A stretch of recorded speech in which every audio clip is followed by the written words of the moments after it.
Assalamualaikum warahmatullahi wabarakatuh. Sampurasun pemirsa, tepang deui saring simkuring Gustaf Alfredo pun banjir di Kecamatan Masamba. Nu baris ngadugikeun warta dina dianten ayeuna.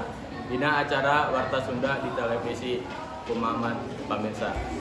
Sunda Lokal TV Salasa 3 Oktober 2023. Sejak kasangkun warta utama bencana banjir di Masamba.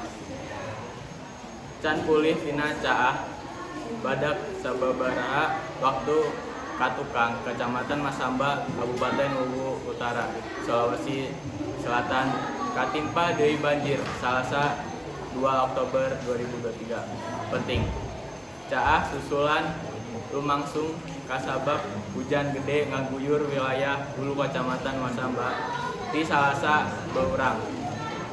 Aung matak walungan Masamba naik jeung neulamkeun pamukiman warga di Kalurahan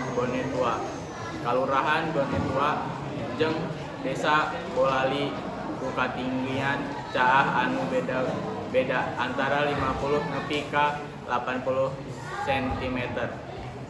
Kepala Pelaksanaan BPBD Luwu Utara Muslim Mukhtar nyaritakeun selain pamukiman warga, caah oge ngarendem jalan Trans Sulawesi Masamba anu matak kendaraan teu bisa ngaliwat.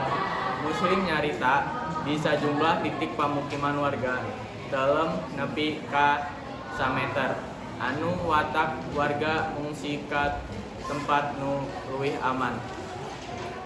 Caah anu lamangsung ayeuna mangrupakeun caah susulan sanggues saacan 3 minggon.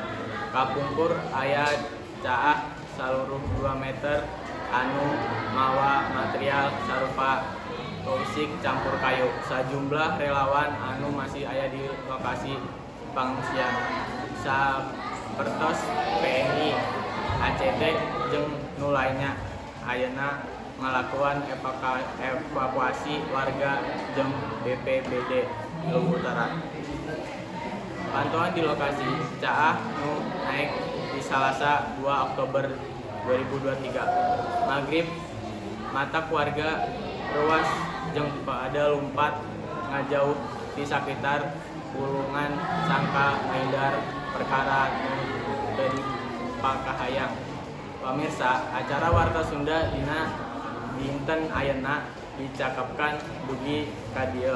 Aya saur ti sepuh kapungkur ilmu tangtut dunya ciar nu awon kudu disinglar mugi janten lanyepanen kanggo urang sadaya.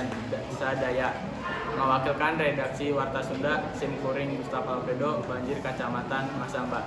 Saja amit mungkur Sunda Jaya.